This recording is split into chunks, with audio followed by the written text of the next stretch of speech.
Good morning, Digit fam. Adam Doud here with another breakdown of all the tech news you need to know. I just noticed that the live-action remake of Aladdin is on Disney Plus, and I gotta say, I'm a little hesitant. So far, I've successfully avoided the live-action remakes of Disney cartoons, and I'm fairly sure I'm better off for it. I'll probably break down at some point, but in the meantime, I'm staying strong.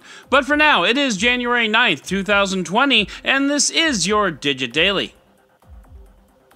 Yesterday, Android Authority handed out its Best of CES awards, which also means that they held the annual CES party, which also means most, if not all, of my colleagues are a little under the weather today. It's a really great party. Anyway, these awards are voted on by the people on the ground after a thorough vetting and some lively debate. Maybe a little mud wrestling, but hey, it's Vegas, right? Physical trophies are then engraved and presented at the party or delivered to the booth, whichever is more convenient to the winner. And the reason why the awards are handed out is because at most trade shows there can be so much stuff. It's hard for any product to stand out against the noise, but inevitably there are always a few that get you smiling when you see what they're bringing, and those will usually be the winners. And with so many concepts and frankly so much vaporware on display, it's important to give those real products a nod. So without further ado, here are your Best of CES award winners for 2020. First up is the Lenovo ThinkPad X1 Fold, the folding screen laptop we talked about a couple days ago. The idea of a folding screen laptop could have easily been dismissed as a gimmick, but Lenovo put a lot of smart into this laptop. It's expensive, sure, but it's also durable as hell and has some great design language. And as one of the first folding screen laptops, this one sets a really high bar. Next up is the Insta360 1R. This is a 360-degree action cam with modular lenses. Not groundbreaking for sure, but the trick here is that when you switch out the lenses, you're also switching out the sensor itself. So there's no one-size-fits-all solution here. You're getting the best sensor for the best use case you want, including a Leica-built 1-inch sensor, which is impressive, especially for this category. The Withings Scan Watch is up next. This is a hybrid smartwatch with built-in ECG for detecting AFib, plus also detects sleep apnea for a mere $250. The Samsung Galaxy Chromebook is still a $1,000 Chromebook, but like I said the other day, if you want a $1,000 Chromebook, this is the one you should buy. It's beautiful and powerful, and unfortunately it's still a Chromebook, but it's beautiful and powerful all the same. And $1,000. And finally, we have the Oneplus One Concept One, which is not a consumer product, but that electrochromic glass does offer some neat possibilities for the future. Overall, CES, which is over tomorrow by the way, doesn't show off much in the way of smartphones. TCL had a great showing, but they were just introducing their 3 smartphones. They'll actually launch them at MWC.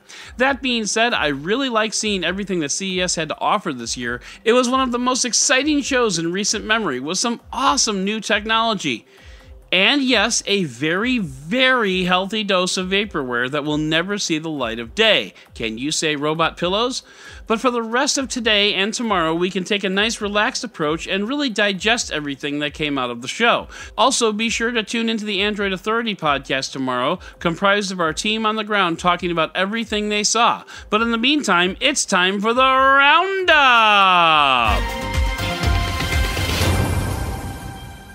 I'm all for mobile payments. I barely ever take out my wallet anymore, to be honest, but it seems like there are still a few kinks to work out. MTA riders in New York apparently can be accidentally charged using Apple Pay for a subway ride just by walking too close to the reader. MTA has received about 30 complaints thus far, and the overriding suspicions seem to suggest that the sensitivity on the MTA readers is set too high.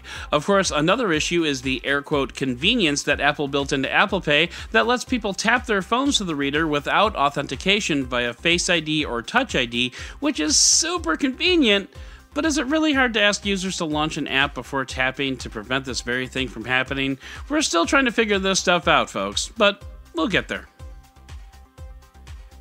A while back, we talked about Quibi, a new short-form video service launching in April. Founders Meg Whitman and Jeffrey Katzenberg were on hand to talk more about the tech at CES.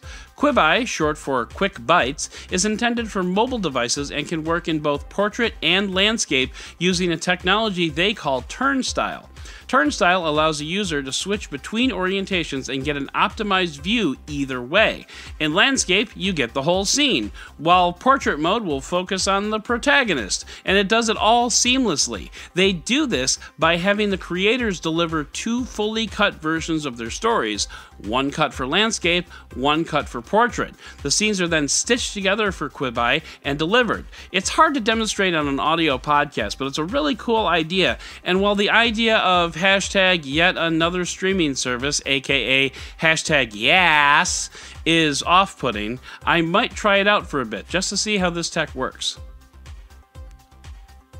Ring confirmed in a letter today that 4 employees have been fired for watching customer videos beyond the scope of their jobs. All the employees in question had access to customer videos as part of their job, but were only supposed to do so in specific circumstances. Now those employees will have to hack Ring accounts like everyone else, so honestly, not a lot has changed. I guess they just won't get paid for it anymore. Just about everybody at the online comedy site CollegeHumor lost their jobs today. Parent company IAC decided to no longer fund the comedy site, which has never turned a profit, but reportedly was close. Sure they were. IAC has agreed to let CCO Sam Reich run the company going forward, and he said the website has about 6 months of content in the can, so he's basically got that time to figure out a way to make money on the internet, which is not easy. CollegeHumor is one of those sites that's been around forever, so it's a shame to see this happen. Hopefully the site will be able to turn things around, lest it join its comedy colleagues in that great green room in the sky. And finally, excellent news. According to a tweet by the American Cancer Society, U.S. cancer death rates took the sharpest drop on record from 2016 to 2017 at 2.2%.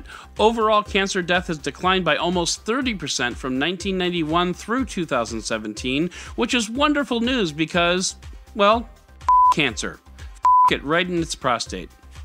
So that's going to do it for today's Digit Daily. If you'd like to learn more about any of these stories, check out the links in the show notes and subscribe to our daily newsletter on Digit.com. And if you like what you heard, subscribe, leave a review, and don't forget to tell your friends about DigitDailyPod.com. Once again, I'm Adam Doud, Dead Technology on Twitter, and we'll talk again tomorrow.